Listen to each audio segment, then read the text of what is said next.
Halo Sobat Film, gimana kabarnya? Semoga dalam lindungan Tuhan Yang Maha Esa. Amin. Kali ini kita akan membahas alur cerita film kisah nyata tentang suku Indian. Meski ini film jadul, tapi film ini tak lekang oleh waktu. Ya, seperti judul lagu Peter Pan.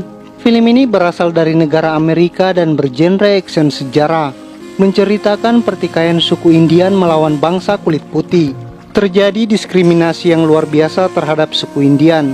Film ini juga mendapat banyak penghargaan pada masanya. Oke, kita masuk ke alur cerita filmnya.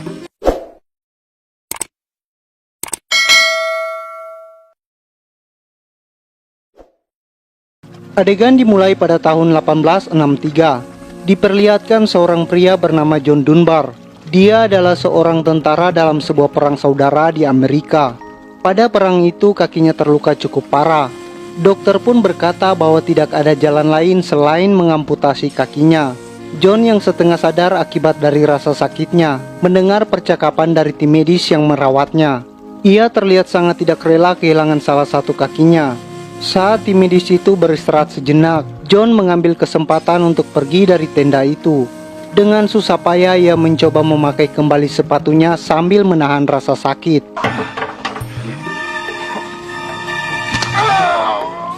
Lalu ia kembali ke medan perang.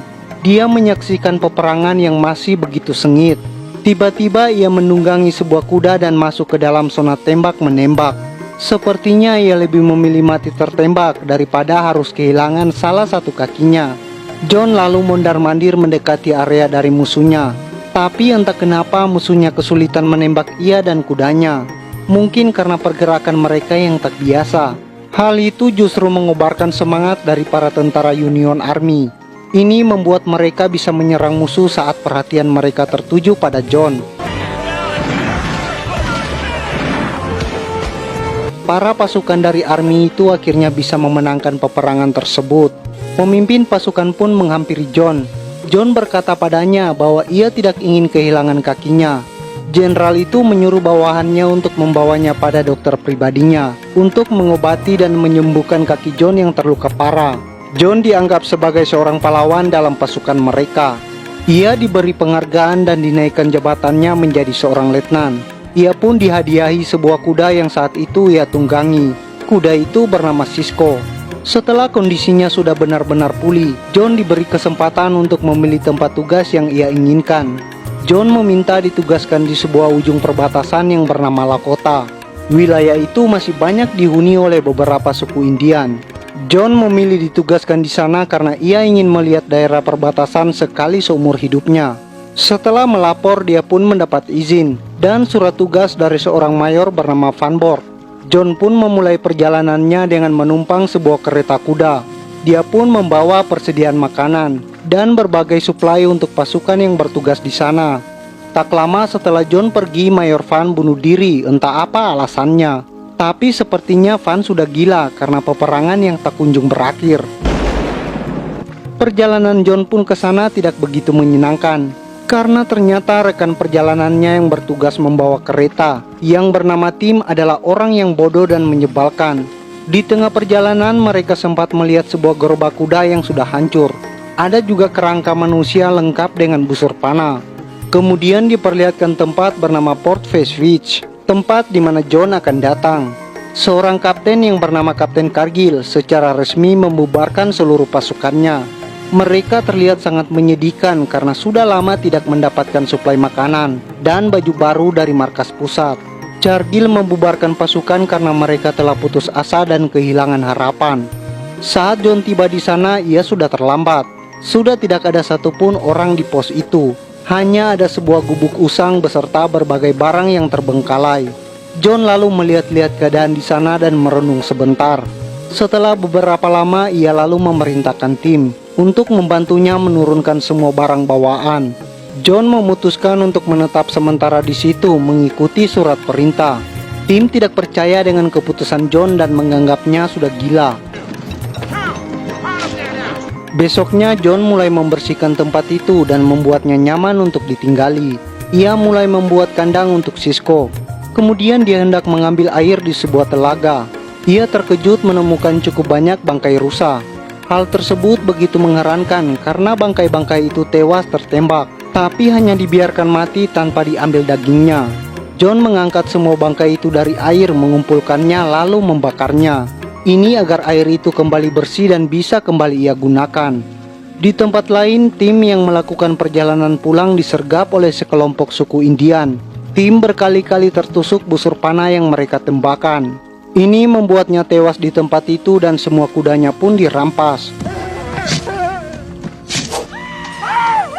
Mereka adalah suku Pawnee yang terkenal beringas dan sadis.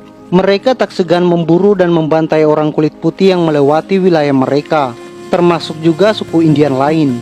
Hal tersebut yang menjadi awal dari terputusnya hubungan John dengan dunia luar. Hari demi hari pun berlalu. John membereskan pos tempat tinggalnya sekarang seorang diri. Pada awalnya ia merasa senang berada di tempat itu, karena sebenarnya memang tempat seperti itulah yang ia cari. Sebuah tempat di mana ia bisa menyendiri dan jauh dari perang yang masih terus terjadi. Tapi setelah beberapa lama tinggal di sana, John mulai merasakan kesepian. Tanpa sadar ia mulai berharap akan ada pasukan yang dikirim ke tempatnya. Ia berharap bisa melihat manusia lain di tempat itu. Saat ini ia hanya memiliki Sisko, kuda yang selalu setia menemaninya. Lalu ada seekor serigala yang sering datang ke tempatnya. Serigala itu tidak terlihat ganas dan hanya memperhatikan John dari jauh. John yang kesepian pun lalu mulai memberi makan serigala yang terlihat kelaparan itu. Kini John menganggap serigala yang ia beri nama Tusok itu sebagai temannya. Mereka bertiga sama-sama kesepian. Sebulan pun berlalu. John selalu menulis seluruh kisah perjalanannya pada sebuah buku diari miliknya. Tidak ada siapapun yang datang saat itu, selain serigala yang setiap sore mendatangi posnya. Hal ini membuat keyakinan John terus berkurang, bahwa nanti akan ada seorang yang datang ke sana. Esok harinya John sedang mencuci semua pakaiannya. Tiba-tiba seorang Indian muncul dan melihat-lihat keadaan pos miliknya. John yang sudah selesai mencuci semua pakaiannya hendak kembali ke pos. Ia pun menyadari ada seorang suku Indian liar di sana. Ia kaget dan segera merunduk untuk bersembunyi. John tidak memegang senjata apapun karena semuanya berada dalam pos. Ia takut dan kebingungan, tidak tahu harus berbuat apa. Dia melihat Indian itu sedang mencoba membawa Sisko untuk pergi bersamanya. Tanpa pikir panjang, John keluar dari persembunyiannya dan mengusir pria itu. Kali ini giliran si Indian ini yang kaget dan lari terbirit-birit dengan kudanya. Ia tidak menyangka bahwa ada seorang kulit putih yang masih hidup di tempat itu. Karena kejadian itu, John membuat berbagai persiapan untuk berjaga-jaga bila ada Indian lain yang datang dengan jumlah yang lebih banyak. Ia menyembunyikan sebagian persediaan makanan dan persenjataannya di dalam tanah dan sebuah gua buatan. Walaupun ia sadar bahwa ia hanya seorang diri, paling tidak ia sudah melakukan yang terbaik untuk bertahan hidup. Ternyata pria yang datang ke tempatnya adalah seorang tabib dalam sukunya. Mereka adalah suku Sioux, salah satu suku Indian yang berada di daerah perbatasan Lakota. Dia bernama Kicking Bear. Ketua suku mereka bernama Ten Bear. Kicking menceritakan kisahnya pada semua anggota suku di sana, bahwa ia baru saja bertemu dengan seorang pria kulit putih. Ia berpendapat bahwa mungkin saja pria itu adalah seorang yang spesial. Selain itu, sudah sejak jauh-jauh hari ia mendapatkan sebuah visi, bahwa di masa depan akan ada banyak bangsa kulit putih yang berdatangan ke daerah mereka. Mungkin saja pria yang seorang diri itu kelak dapat menjadi jembatan penghubung antara mereka dengan bangsa kulit putih. Tapi tidak semua orang setuju dengan pendapat dari Kicking Bear. Salah satu pemuda di sana yang bernama Win Inisher berkata bahwa pria itu tidak akan berguna bagi mereka, karena bangsa kulit putih adalah ras yang arogan. Mereka bodoh dan tidak bisa menunggang kuda dengan baik. Malam itu percakapan mereka pun berakhir dengan ketidaksepahaman. Besok harinya Win Hisher serta kawanannya mendatangi pos John. Mereka berniat mencuri Sisko darinya sekaligus menunjukkan dominasi mereka. Win Inisher pun dengan berani mendekati John dan berteriak kepadanya. John hanya bisa tertegun sambil menodongkan pistol yang tidak ia tembakkan. Tapi saat mereka hendak pergi, Sisko secara pintar melepaskan diri dari tali tangkapan mereka dan berlari kembali ke kandangnya. Para Indian itu pun kagum pada Sisko karena kepintaran dan kesetiaannya pada John. Mereka pun kembali ke pemukiman mereka. Di sana ternyata para prajurit perang mereka baru saja kembali dari perang melawan suku Indian lain yang bernama suku Otes. Banyak dari pejuang itu yang mati. Para ibu, istri, dan anak menangisi kematian para pria mereka, termasuk seorang wanita yang bernama Stay with Fish. Dia menangis begitu keras meratapi kepergian suaminya. Ternyata dia adalah anak angkat dari Kicking Bird, seorang wanita kulit putih yang dirawat sejak kecil oleh suku itu. Esok harinya John berpikir bahwa selama ini ia telah salah. Ia tidak mau menunggu dan menjadi target dari para Indian. Dia memutuskan untuk pergi mencari camp dari suku Sioux dan mencoba berdialog dengan mereka. Tapi dalam perjalanannya ia bertemu dengan Stay with Fish yang sedang melukai dirinya sendiri. Masih karena kesedihannya, John menghampirinya dan berniat untuk menolong. Tapi wanita itu terlihat sangat ketakutan melihatnya. Ia berteriak dan sedikit melawan, sampai kemudian ia pingsan karena kondisinya yang memang sedang lemah. John lalu membawanya pulang kembali ke desa suku Sioux untuk diselamatkan. Para suku Indian di pemukiman itu heran melihat kedatangan John, karena memang belum ada orang kulit putih yang berani datang sendirian ke tempat mereka. Mereka tidak menyambutnya dengan baik, karena secara natural mereka kurang menyukai bangsa kulit putih. Dia pun segera diusir setelah mereka membawa Stand with Fish. Namun beberapa anggota suku yang lain mulai menaruh sedikit rasa simpati padanya.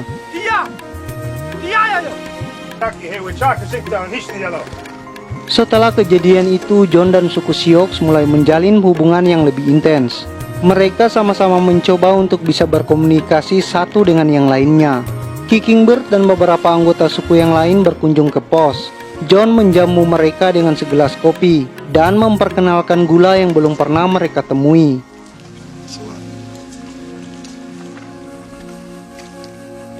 Jamuan dari John itu mereka balas dengan memberinya sebuah selimut dari kulit kerbau liar. Ini bisa membuatnya hangat saat musim dingin tiba. Hal itu mulai membuat pandangan John sedikit berubah tentang mereka. Cerita-cerita yang ia dengar tentang para suku Indian yang sadis itu tidak benar. Justru sebaliknya, ia bisa merasakan kebaikan mereka. John mulai mengembangkan rasa hormatnya terhadap kehidupan budaya mereka. Tapi yang masih menjadi rintangan adalah kendala bahasa yang membuat mereka frustasi. Kemudian ia diundang untuk datang ke pemukiman mereka. Kicking Bird meminta Stay with Fish bertindak sebagai penerjemah. Fish sedikit sulit karena ia hanya mengingat sedikit bahasa Inggris yang sudah lama ia tidak gunakan. Untuk pertama kalinya mereka akhirnya saling mengetahui nama masing-masing. Di sini kita bisa mengetahui kisah masa lalu wanita itu. Ternyata seluruh keluarganya terbunuh dalam serangan suku Pawnee di kediaman mereka. Saat itu ia masih sangat kecil dan berhasil menyelamatkan diri. Sampai ia bertemu dengan sekelompok Sioux yang mau dan bersedia merawatnya. Nama aslinya adalah Christine. Lalu suku Sioux memberinya nama Stay with a Fish. John pun lalu kembali ke posnya. Suatu malam di saat ia sedang tidur, ia mendengar suara gemuruh, sekaligus tanah yang bergetar kencang. Dia segera keluar dari posnya dan mencari tahu dari mana suara itu berasal. Ternyata itu adalah suara dari segerombolan kerbau liar dalam jumlah yang sangat besar sedang berlari melewati posnya. Kemudian dia segera pergi menuju desa penduduk suku Sioux, karena ia tahu bahwa mereka sudah lama menantikan kedatangan dari kerbau liar itu. Semua anggota suku yang sedang melakukan ritual mantap-mantap bergembira atas kabar yang dibawa olehnya. Esoknya mereka pergi mencari keberadaan dari kerbau-kerbau liar itu. Semua orang pergi dan mengemasi barang-barang serta tenda mereka. Suku Indian memang diketahui adalah kelompok yang nomaden, sering berpindah-pindah tempat. Setelah beberapa hari perjalanan, mereka akhirnya bisa menemukan banyak sekali kawanan kerbau liar di sebuah padang. Senyum mereka pun semakin lebar dengan mata yang berbinar-binar. Mereka memulai perburuan mereka pada esok harinya. Mereka berpenampilan seperti akan berperang. Mereka pun melakukan perburuan mereka setelah sampai lokasi para kerbau itu. Mereka berlari memacu kuda di antara kawanan itu, menembaknya dengan busur panah dan tombak. John juga bergabung di perburuan itu dengan senapan apinya. Ia juga sempat menyelamatkan seorang anak Indian yang bernama Smashlot dari seekor kerbau yang mencoba menyerangnya. Perburuan itu membuat John semakin dihargai oleh suku Sioux karena ia telah banyak membantu mereka. Ia semakin mudah berbaur dan diterima di sana. Mereka telah berburu selama 3 hari. Persediaan daging mereka pun telah sangat melimpah, sampai mereka tidak bisa membawa lebih banyak lagi. Mereka pun lalu pulang kembali ke lokasi awal mereka, termasuk John yang kembali ke posnya. Kali ini ia semakin merasakan kesepian setelah beberapa hari kebersamaannya dengan suku Sioux. Suatu hari ia berkeliling dengan Sisko. Di situ Tusok datang dan terus mengikutinya. John yang menyadari itu sedikit kesal dan menyuruhnya kembali ke pos. Tetapi Tusok tidak mau menuruti perintahnya. John lalu turun dari tunggangannya dan berlari mengejar serigala itu. Tak sadar ia pun menikmatinya bermain kejar-kejaran dengan Tusok. Ternyata Kickingbird menyaksikan kejadian itu. Kebetulan ia datang mencari John. Sejak saat itu mereka memberi sebuah nama Indian untuk John, yaitu Dan Sweetwolf. Mereka kini menyediakan tenda untuk John di pemukiman mereka. Sejak saat itu dia lebih sering tinggal bersama para suku Sioux dibanding tinggal sendirian di posnya. Selang beberapa waktu sebagian dari suku harus pergi berperang melawan Pawnee. Sebenarnya John ingin ikut berperang bersama mereka, tapi Kickingbird melarangnya. Karena ini adalah peperangan mereka, bukan perangnya. Tapi Kicking memberinya tugas untuk menjaga keluarganya dan pemukiman. John pun menyanggupinya. Kini John dan Stay With Fish memiliki lebih banyak waktu bersama. Mereka terus mengembangkan komunikasi mereka. Stay With Fish terus mencoba kembali melancarkan bahasa Inggrisnya. John juga sedikit demi sedikit mempelajari bahasa dari suku Sioux. Secara alami benih-benih cinta pun mulai tumbuh di antara mereka. Suatu malam mereka mendapatkan kabar dari seorang pemburu. Ada sekelompok suku Pawnee dalam jumlah yang cukup banyak sedang menuju ke tempat mereka. Semua orang panik termasuk para tetua suku karena para pejuang mereka sedang pergi berperang dan belum kembali. John lalu berkata bahwa ia memiliki banyak senapan di pos. Peluang mereka menang akan semakin besar jika mereka menggunakan senjata api. Ketua suku mereka yang bernama Tenbeard pun menerima masukannya. John ditemani Smashlot segera pergi menuju Port Heartfish untuk mengambil senjata. Mereka sedikit kesulitan di sana karena kebetulan hujan yang deras, karena John menyimpan senjata-senjata itu di dalam tanah. Setelah menemukan senapan-senapan itu, mereka berdua pun lalu segera kembali. Esok paginya para suku Pawnee akhirnya sampai ke tempat mereka. Mereka pun mulai berperang melawan para Indian jahat itu. Senapan yang diberikan John membuat mereka bisa memenangkan pertarungan itu, walau tak sedikit pula dari anggota suku mereka yang tewas.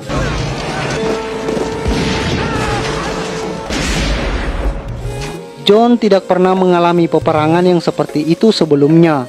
Sebuah peperangan bukan dikarenakan objek politik, perebutan wilayah ataupun pembebasan seorang tawanan perang. Ini adalah perjuangan mempertahankan stok makanan agar mereka bisa selamat melewati musim dingin yang akan datang.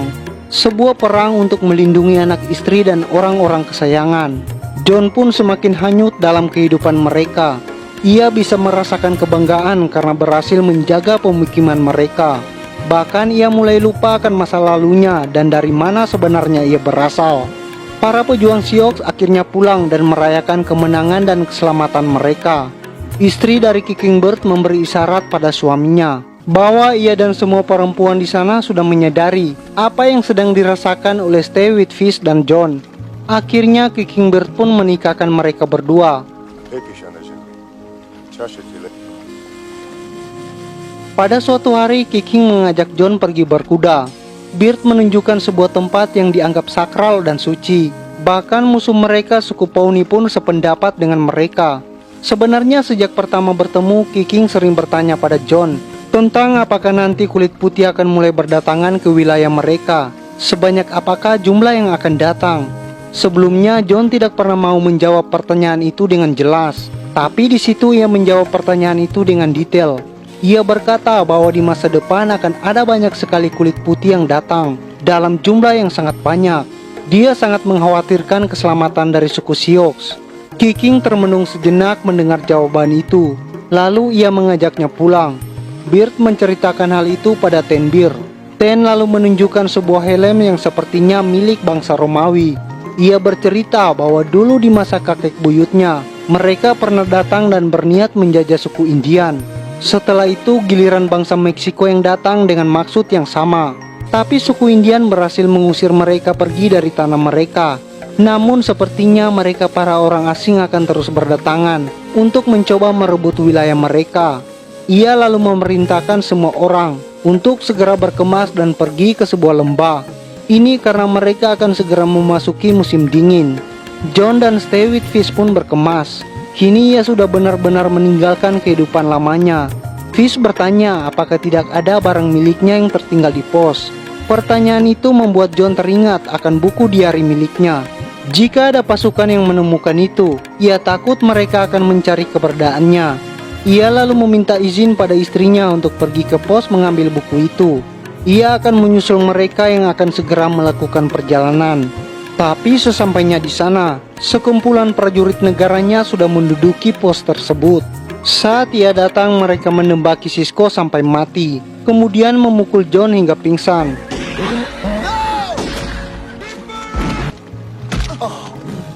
Kickingbird mencium ada yang tidak beres, karena John tidak juga tiba menyusul mereka.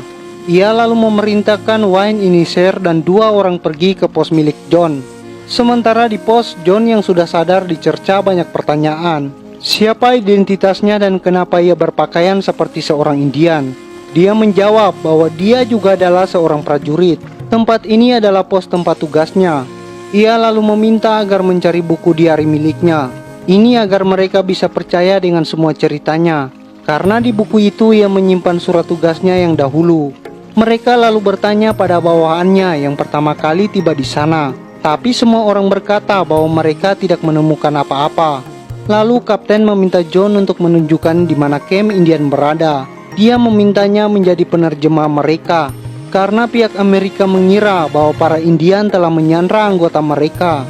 Tapi John menolaknya. Ia menjawab permintaan mereka dengan bahasa Indian. Hal itu membuat dia dijadikan tahanan oleh mereka. Ia juga dipukuli karena tidak mau mengikuti perintah.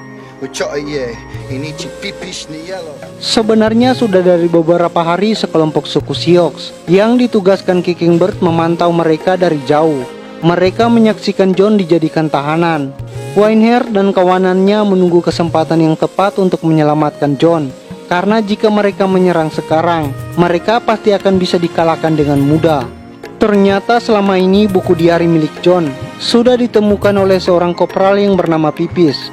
Namun entah apa alasannya ia tidak memberitahu hal itu pada siapapun. Sampai pada akhirnya mereka memutuskan untuk membawa John kembali ke Port Hayes, tempat kesatuan mereka di kota, di mana dulu John mendapatkan surat tugasnya. Kemungkinan besar John akan diberikan hukuman gantung. Ini karena dianggap telah membelot dan bersekutu dengan musuh. Sekelompok tentara AS itu pun berangkat pergi menuju kota. John dibawa sebagai tahanan. Tapi belum lama mereka pergi, tusuk tiba-tiba muncul dan mengikuti dari kejauhan. Para tentara yang melihat serigala itu tanpa pikir panjang langsung menembakinya. Mereka tertawa saat melakukan itu, seakan tusuk adalah objek dari perlombaan menembak. John sempat menghalangi mereka, tapi pada akhirnya tusuk harus mati tertembak. Mereka melanjutkan perjalanan pulang. Sampailah pada sebuah sungai yang banyak ditumbuhi pepohonan. Di tempat inilah para suku Sioux menyergap konvoi itu. Mereka membunuh semua prajurit itu dan lalu membawa John pergi.